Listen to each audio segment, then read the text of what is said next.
Hammaga assalomu alaykum do'stlar. Bugun ochib olganimiz Cherry Arizo 6 Pro bo'ladi. Prosimidi bu? Prosida.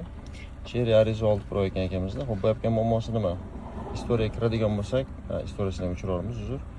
Bizda 3-silindrga ashka berib, chek yonib qolyapti turadi benzinning o'zida. Plus mana Optima gazimiz bo'ladi. Optima gazimiz bizda mana mariyat qilib propanga o'tdi deyapti turadi, lekin asli o'tmayotgan ekan bizda. Shu muammolarni ham hal qildik, xudo xolasa. Mana, ko'ryapsiz? Xo'p, bizda endi propanga o'tdim degan masalada o'tdi deb o'yladik biz ham. Asli o'tmagan ekan, lekin baribir propus bo'lib turaverdi 3-silindrda. Shichalari butun hamma yo'q zo'r. Biz ikkilantirgani propanda ham shu holat bo'lyapti deb o'ylab, ozgina adashmovchilik bo'ldi, lekin o'ziga ham ulandik Optimani. Keyin ko'rganimizda gazga o'tmaganini bildik.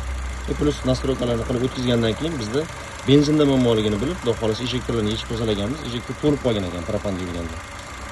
Imkon darajasida benzinni yurib turishini tavsiya qilgan bo'lardik, shu holatga tushmaslik uchun. Xudo xolasa benzindaga ham bo'ldi. Endi gazdagi nastroykalarni chiroyli qilib bersak, akamizga ruxsat beramiz. Bu jicha mana antifriz power degan joylar bor ekan, buni ham yaxshilab qisib beramiz. Chunki men yonidan qo'yapti xolos. Mana ko'rib turibsizlar, pechkasi bor. Mana struya baland, otishi zo'r, shuni hisobiga yaxshiroq qisish kerak. Yoki shinankani kichikroqdan qo'yish kerak, xudo xolasa. Xizmatlar bo'yicha bemalol o'zingizga murojaat qilaverasizlar.